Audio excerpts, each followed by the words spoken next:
aujourd'hui, on va se faire un petit instant post-it à la cool. Ça change un petit peu. On est relax, on est tranquille. Bon, j'ai perdu mon post-it. Attends, ce bureau, il est pas très grand. Ah, il est où ce post-it?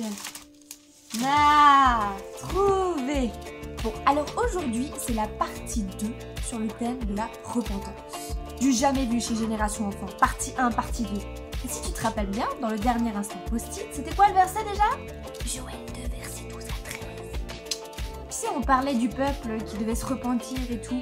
Ouais, le gros délire, quoi, le gros délire. Et je t'avais parlé de plusieurs étapes de la repentance. Donc ces 3 étapes, c'était la reconnaissance, reconnaître qu'on a fait quelque chose de mal, la confession, dire à Jésus ce qu'on a fait et peut-être aussi en parler avec quelqu'un d'autre, et 3, le renoncement. Aujourd'hui, j'aimerais bien m'attarder sur le point numéro 2, la confession. Comme Juliette l'a fait dans le dernier épisode, elle en a parlé avec son papa, mais elle doit aussi en parler avec Charlotte. Et parfois, le fait de se repentir de ce qu'on a fait, ça implique aussi les gens autour de nous. Si tu as dit quelque chose de méchant à quelqu'un, tu vas demander pardon à Jésus parce que tu as fait du mal à Jésus en disant ça, mais tu vas aussi demander pardon à la personne parce que tu as aussi fait du mal à la personne. C'est aussi ça, se repentir. Et parfois, la repentance, ça se passe pas toujours comme on le prévoit. Parfois, la personne en face de toi, elle va vraiment être blessée et elle va même pas vouloir accepter tes excuses. Ça arrive, ça m'est déjà arrivé en tout cas. Toi, tu fais tout, tu vas voir la personne, tu as demandé pardon à Jésus, tu te dis « Ok, je vais faire le bien, je vais arranger les choses » et la personne en face, elle n'est pas vraiment d'accord.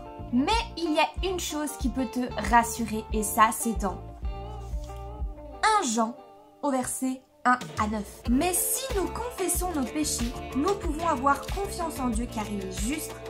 Il pardonnera nos péchés et nous purifiera de tout mal. Si la personne en face de toi n'accepte pas forcément tes excuses, tu peux être sûr que Dieu, lui, l'acceptera. C'est comme si tu avais dessiné quelque chose sur un tableau et que d'un coup, Dieu, avec son éponge, il effaçait tout ça. Hop, on recommence à zéro. Mais bon, ne t'attends pas à ce que tu ne rencontres aucune difficulté pendant ta repentance. C'est quelque chose d'essentiel. C'est pour ça que des fois, c'est difficile. C'est difficile et c'est facile en même temps. Si tu reconnais, si tu es sincère, ça coulera de source. Mais tu risques de rencontrer des difficultés quant aux personnes qui sont en face de toi. Mais ne te décourage pas. On ne peut pas forcer les gens à changer.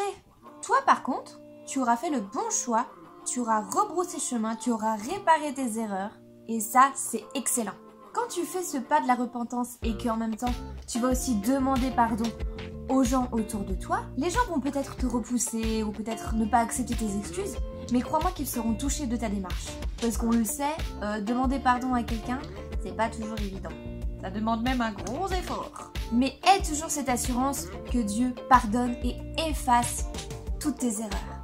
N'hésite pas à retenir 1 Jean 1 verset 9 pour pas oublier. En plus, c'est facile, ça tient sur un post-it.